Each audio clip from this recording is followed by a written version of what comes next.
नमस्ते बच्चों। हमने अभी चैप्टर जो है फ्रिक्शन स्टार्ट किया हुआ है। तो फ्रिक्शन को हमने फर्स्ट लेक्चर में हमने ये पढ़ा कि फ्रिक्शन जो है बच्चों, ये क्या है, ये जो है एक निगेटिव टर्म के रूप में यूज होता है। इसमें क्या है कि ये जो है हम इसको एक नेगेटिव कन्वोकेशन में ही जो है इसको यूज करते हैं। बच्चों फ्रिक्शन कैसे कंसीडर करते हैं कि मान लो कि कोई दो व्यक्तियों में डिस्प्यूट है तो हम बोलते हैं कि दोनों व्यक्तियों के बीच में फ्रिक्शन है। इसी तरीके से बच्चों अगर जो है कहीं पर भी जो है दो बॉडी आपस में जो है स्लाइड कर रही हैं तो वहां पर हीट जनरेट होता है। तो वहां पर भी बच्चों क्या है कि हीट लॉस होना मतलब क्या है कि वहां पर भी जो है फ्रिक्शन काम कर रहा है। पर बच्चों फ्रिक्शन जो है कई जगहों पर बहुत ही अधिक जो है आवश्यक होता है। In day to day life में फ्रिक्शन बहुत ही ज्यादा जो है अपने लिए आवश्यक है। अब बच्चों फ्रिक्शन जो है कैसे हमारे लिए काम करता है, अगर बच्चों हम पेन से बोर्ड पे लिख रहे हैं तो बच्चों यहां पर भी फ्रिक्शन है। अगर फ्रिक्शन नहीं होता तो हम बोर्ड पर नहीं लिख पाते। अब बच्चों अगर हम जो है फ्लोर पे चल रहे हैं तो बच्चों वहां पर भी फ्रिक्शनल फोर्स काम कर रहा होता है। अगर बच्चों फ्रिक्शनल फोर्स ना हो तो हमारे लिए जो है चलना बहुत ही दिक्कत वाला हो सकता है। तो बच्चों हमने ये समझा कि जो फ्रिक्शन है बच्चों, फ्रिक्शन जो है हमारे लाइफ में डे टू डे लाइफ में बहुत अधिक आवश्यक है। अब बच्चों दूसरी चीज हमने क्या समझी कि जो फ्रिक्शन है ये क्या है बच्चों, इलेक्ट्रोमैग्नेटिक फोर्स है। अब बच्चों बहुत सारे फोर्सेस हैं इलेक्ट्रोमैग्नेटिक फोर्स, उसमें ये अनोखा टाइप का एक इलेक्ट्रोमैग्नेटिक फोर्स है। अब बच्चों हमने इसको इस तरीके से भी समझा कि अगर कोई बॉडी जो है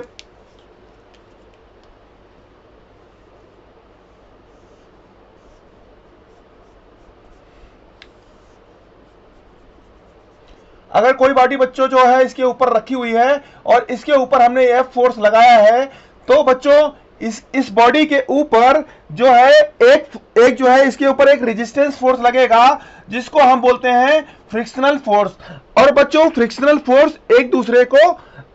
फोर्स इस तरीके से एडजस्ट करता है कि ये जो है रिलेटिव मोशन का जो है बच्चों जो है अपोज करता है। अब बच्चों हमने ये भी समझ लिया था कि ये जो फ्रिक्शन जो है मोशन का विरोध नहीं करता है बल्कि ये रिलेटिव मोशन का विरोध करता है। अब बच्चों ये पॉइंट तो हमने समझ लिए थे। उसके बाद बच्चों हमने ये भी समझ लिया था कि इट इज एन, इसकी अगर डिफिनेशन की बात करें तो it is an electromagnetic contact force which may exist parallel to the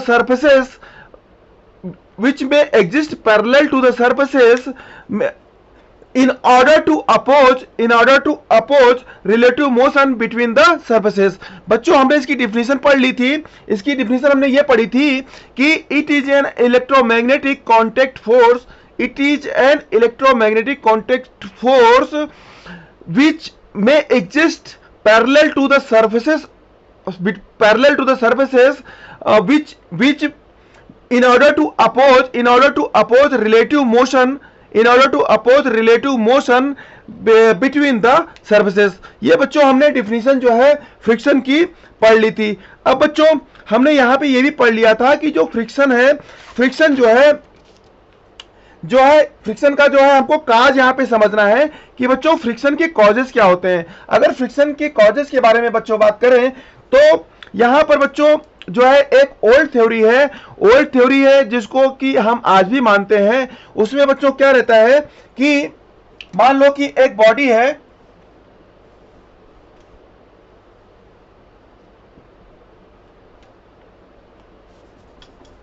एक बच्चों सरफेस है, तो सरफेस में भी बच्चों जो है ये इस तरीके से जो है अगर माइक्रोस्कोपिक लेवल पे देखें तो बच्चों वो उसकी सरफेस में जो है क्रस्ट एंड ट्रफ जो है पाए जाते हैं। अब बच्चों अगर इसके ऊपर जो है हमने एक बॉडी को रख दिया तो बच्चों बॉडी के जो सरफेस है उसके ऊपर भी जो है क्रस्ट एंड ट्रफ होते हैं। अब बच्चों अगर जो है एक बॉडी को एक सरफेस के ऊपर रखा है तो जो क्रस्ट है वो ट्रफ के अंदर जो है इंसर्ट हो जाते हैं बच्चों। अब ये क्रस्ट और ट्रफ जब एक दूसरे के बीच में जो है इंटरेक्ट करते हैं तो बच्चों इनके बीच में एक इंटरलॉकिंग हो जाती है। अब बच्चों अगर हमने इसके ऊपर एक फोर्स जो है F लगाया, तो बच्चों ये जो ये कांटेक्ट है बिटवीन जो है क्रस्ट एंड ट्रफ, इसके कारण एक जो है रेजिस्टेंस जो है बच्चों पैदा हो जाता है। और बच्चों ये जो अपोजिंग फोर्स है, अपोजिंग फोर्स जो है बच्चों, ये जो अपोजिंग फोर्स है, इसी को बच्चों हम क्या बोलते हैं, इसी को बच्चों हम बोलते हैं फ्रिक्शन। ये बच्चों ये जो हमारा जो कॉन्सेप्ट है, ये तो हमारा जो ओल्ड कॉन्सेप्ट है, ओल्ड कॉन्सेप्ट के हिसाब से कि अगर दो सर्फेसेस हैं बच्चों और उन सर्फेसेस के बीच लेयर को अगर माइक्रोस्कोपिक लेवल पे देखें तो उसमें बहुत सारे क्रस्ट एंड ट्रफ पाए जाते हैं। और बच्चों जब एक बॉडी दूसरे सरफेस के ऊपर रखी होती है तो जो क्रस्ट है वो ट्रफ में जो है इंसर्ट हो जाते हैं। और जब बच्चों इस बॉडी के ऊपर फोर्स लगाया जाता है तो एक अपोजिंग फोर्स लगता है बच्चों। अगर हम उस फोर्स को लगा रहे हैं तो एक अपोजिंग फोर्स लगता है जिसके कारण वो बॉडी जो है मूव नहीं हो पाती। बच्चों ये जो अपोजिंग फोर्स है बच्चों, इसी को जो है हम जो है इसी को हम जो है फ्रिक्शन कहते हैं। अब बच्चों जो नया थ्योरी है, न्यू थ्योरी है, इसको हम जो है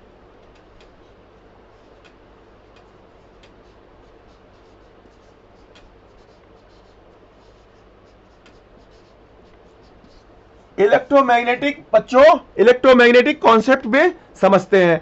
अब बच्चों आपने ये तो अभी हमारे जो है लास्ट लेक्चर्स में पढ़ा है, जो कि जिसमें मैंने आपको बताया है कि जो मटेरियल है ये एटम और मॉलिक्यूल से जो है बने होते हैं।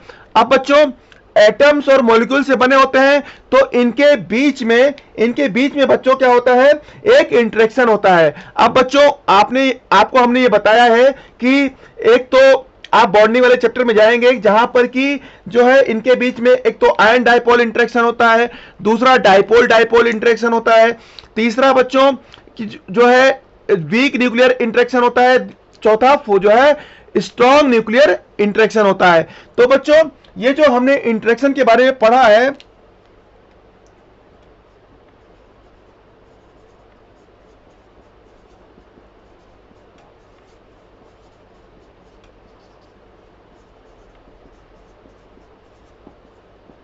बच्चों ये जो हमने जो है इंटरेक्शन के बारे में पढ़ा है बच्चों, ये जो है जो बॉन्ड बन जाते हैं, मान लो एक बॉडी को हमने एक सरफेस के ऊपर रखा तो बच्चों इनके बीच में एक जो है बॉन्ड फॉर्मेशन हो जाता है।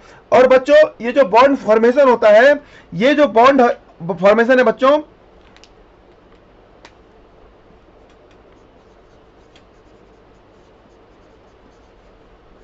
ये बच्चों जो बॉन्डिंग होती है यही जो है बच्चों ये क्या करती है कि इसके कारण जो है एक रेजिस्टेंस फोर्स डेवलप होता है और वो जो रेजिस्टेंस होता है वही जो है फ्रिक्शन का जो है बच्चों यहां पर काम करता है। अब बच्चों यहां पर ये देखो कि अगर दो बॉडी है, ये बच्चों एक बॉडी है और यहां पर बहुत सारे मॉलिक्यूल्स हैं और बच्चों ये एक सरफेस है, सरफेस के बीच में भी बहुत सारे मॉलिक्यूल्स हैं।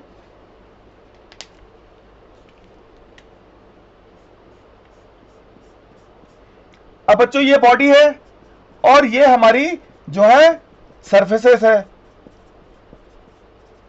तो बच्चों इन दोनों के बीच में जो है दो लेयर एक दूसरे के कांटेक्ट में है, तो बच्चों बॉडी भी मॉलिक्यूल से बनी है और सरफेस भी मॉलिक्यूल से बना है। तो जब दो बॉडी एक दूसरे के कांटेक्ट में आती हैं तो उनके बीच में जो है इंटरेक्शन होता है और इंटरेक्शन के कारण बच्चों क्या होता है, बॉन्ड फॉर्मेशन होता है।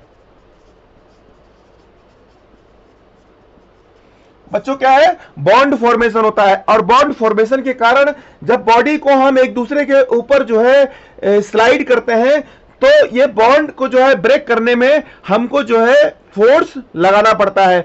और बच्चों ये जो फोर्स होता है, यही फोर्स जो है, ये जो फोर्स हम इसके ऊपर लगाते हैं बच्चों, वो फोर्स जब इस जो बॉन्ड जो बने हैं इसको ब्रेक करने से अधिक हो जाता है तो हमारी बॉडी जो है स्लाइड कर पाती है। तो बच्चों हमने अभी तक ये पढ़ लिया कि फ्रिक्शन क्या होता है। बच्चों friction is an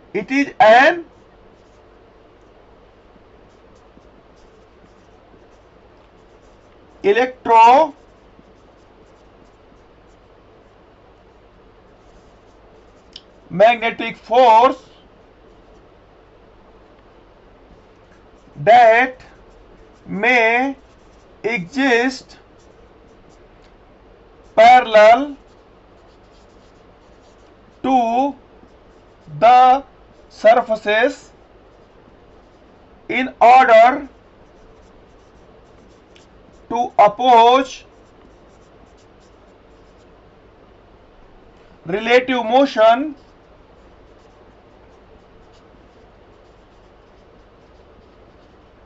between the surfaces। बच्चों ये हमारी जो है जो डिफिनेशन है फ्रिक्शन की, ये बच्चों डिफिनेशन क्या है कि it is an electromagnetic force that may exist parallel to the surfaces in order to oppose relative motion between the surfaces. ये बच्चों हमने जो है फ्रिक्शन की डिफिनेशन जो है पढ़ चुके हैं। अब बच्चों उस कॉन्टेक्स्ट में यहां पे देखेंगे कि जब बॉडी को किसी सरफेस के ऊपर रखते हैं तो बच्चों बॉडी में भी मॉलिक्यूल से बना है और सरफेस भी मॉलिक्यूल से बना है। तो बच्चों अगर दो बॉडी कांटेक्ट में आती हैं तो वहां पर इंटरेक्शन होता है, इंटरेक्शन के कारण बच्चों बॉन्डिंग होती है, बॉन्ड फॉर्मेशन होता है। और बच्चों जब एक बॉडी को दूसरी सरफेस के ऊपर जो है स्लाइड करते हैं तो उस बॉन्ड को ब्रेक करने के लिए हमको फोर्स लगाना पड़ता है। अब बच्चों पहला पॉइंट तो हमारा ये जो है समझ में आ गया कि इसकी डिफिनेशन क्या है कि it is an electromagnetic force.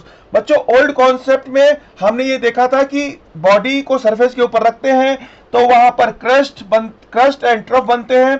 Crust और ट्रफ के कारण वो बॉडी एक दूसरे के साथ इंटरलॉकिंग में आ जाती है और इंटरलॉकिंग के कारण वहां पर फ्रिक्शन जनरेट होता है। पर बच्चों जो हमारा जो न्यू कॉन्सेप्ट है वो हमारा बेस्ड है इलेक्ट्रोमैग्नेटिक फोर्स के बेसिस पे। तो बच्चों इलेक्ट्रोमैग्नेटिक फोर्स में बच्चों क्या होता है, ये जो हमारा है लेटेस्ट जो है हमारा कॉन्सेप्ट है, इस कॉन्सेप्ट में हमने ये देखा कि बॉडी और जो सरफेस है ये मॉलिक्यूल से मिलकर बनी हुई है। और बच्चों मॉलिक्यूल्स जहां पर भी एक दूसरे के कांटेक्ट में आते हैं उनके बीच में इंटरेक्शन होता है, इंटरेक्शन के कारण बच्चों बॉन्ड फॉर्मेशन होता है। और जब भी हमको किसी बॉन्ड को ब्रेक करना होता है तो वहां पर फोर्स लगाना पड़ता है। तो बच्चों ये हमारा जो है फ्रिक्शन क्या है, it is an electromagnetic force that may exist parallel to the surfaces in order to oppose relative motion between the surfaces। बच्चों ये हमारा पहला पॉइंट हो गया। दूसरा पॉइंट बच्चों क्या हो गया कि it does not, बच्चों ये फ्रिक्शन की बात कर रहे हैं, it does not oppose motion, it does not oppose motion, it opposes relative motion. ये बच्चों हमने जो है कल एग्जाम्पल से समझा था कि अगर दो बॉडी है वो एक दूसरे के ऊपर रखी हुई है तो बच्चों उसका जो रिलेटिव मोशन है, फ्रिक्शन जो है रिलेटिव मोशन का जो है अपोज करता है, ना कि मोशन का बच्चों जो है अपोज करता है। अब बच्चों बात करते हैं हमारी जो है ये जो कॉज है बच्चों, ये जो कॉज ऑफ फ्रिक्शन है बच्चों, ये इसकी अगर हम बात करें तो बच्चों ये जो कॉज है, ये जो बॉन्ड बन रहा है, जो बॉन्ड फॉर्मेशन बच्चों है, ये जो है इसका जो है मेजर जो है कॉज है बच्चों। तो बॉन्ड फॉर्मेशन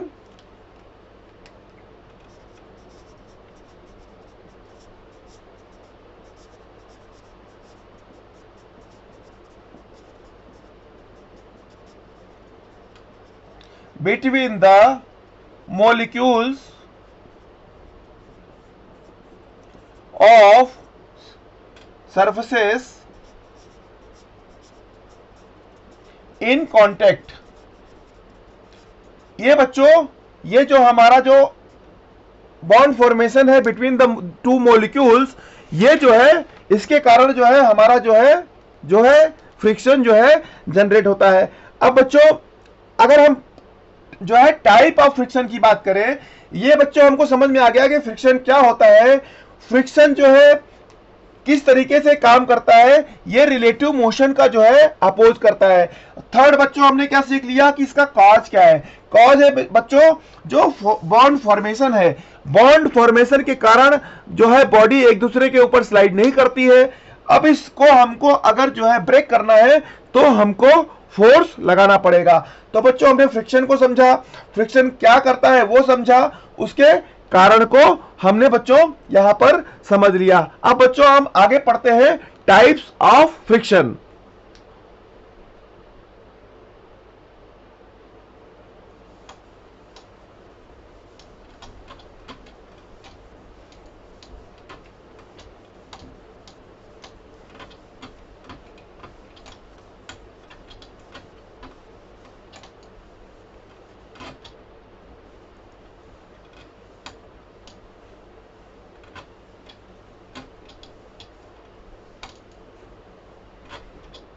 अब बच्चों जब टाइप ऑफ फ्रिक्शन की बात आती है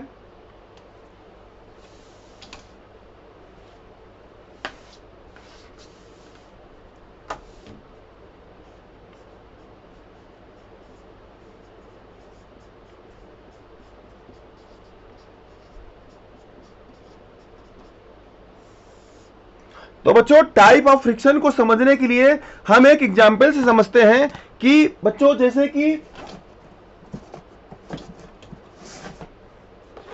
ये बच्चों ये क्या है, हमारी एक बुक है। अब बच्चों ये बुक के ऊपर अगर हमने जो है एक मार्कर को हमने ये जो है ऐसे प्लेस कर दिया। अब बच्चों यहां पर आप देखेंगे कि किसी भी तरीके का जो है फोर्स जो है इसके बीच में किसी भी तरीके का जो है फ्रिक्शन नहीं लग रहा है बच्चों। अब बच्चों अगर इसी को देखेंगे कि हमने इस बुक को थोड़ा सा टिल्ट कर दिया, अब बच्चों बुक को थोड़ा हमने टिल्ट किया तो भी बच्चों अब यहां पर कोई इसके ऊपर फोर्स लग रहा है क्या? जब बच्चों हमने बुक को पैरेलल रखा तो इसके ऊपर कोई भी किसी भी तरीके का फोर्स नहीं लग रहा है, इसलिए बच्चों ये जो है पेन जो है रेस्ट में है। पर बच्चों अगर इस बुक को हमने थोड़ा सा टिल्ट कर दिया, अगर बच्चों इस बुक को थोड़ा टिल्ट किया तो देखेंगे कि बच्चों अब इस पेन के ऊपर एक फोर्स लग रहा है।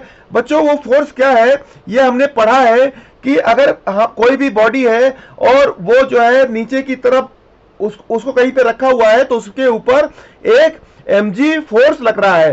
पर बच्चों यहां पर ये पेन टिल्ट है तो इसके ऊपर प्लेन के सरफेस में एक फोर्स लगेगा, वो क्या होगा बच्चों? mg sin theta. बच्चों ये तो हमने पढ़ा है कि इसके ऊपर एक फोर्स लग रहा है, पर बच्चों अभी भी जो है पेन जो है स्लाइड नहीं कर रहा है। बच्चों इस पेन और इस मार्कर और जो बुक है इसके बीच में कोई रिलेटिव मोशन नहीं हो रहा है।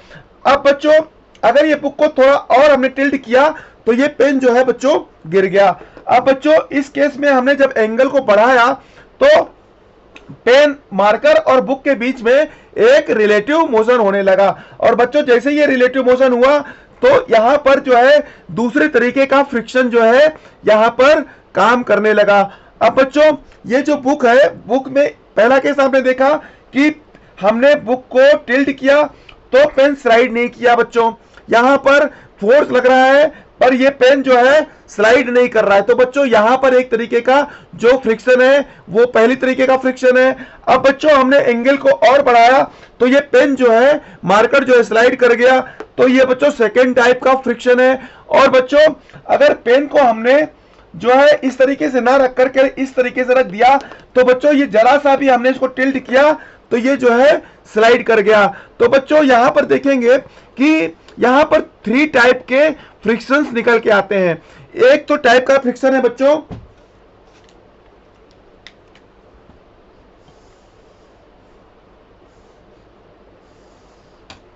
एक टाइप का फ्रिक्शन है स्टैटिक फ्रिक्शन।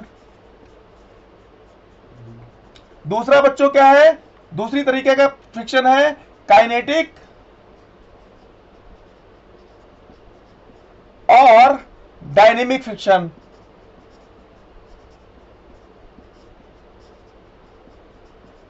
और और तीसरी तरीके का फ्रिक्शन बच्चों क्या है, रोलिंग फ्रिक्शन।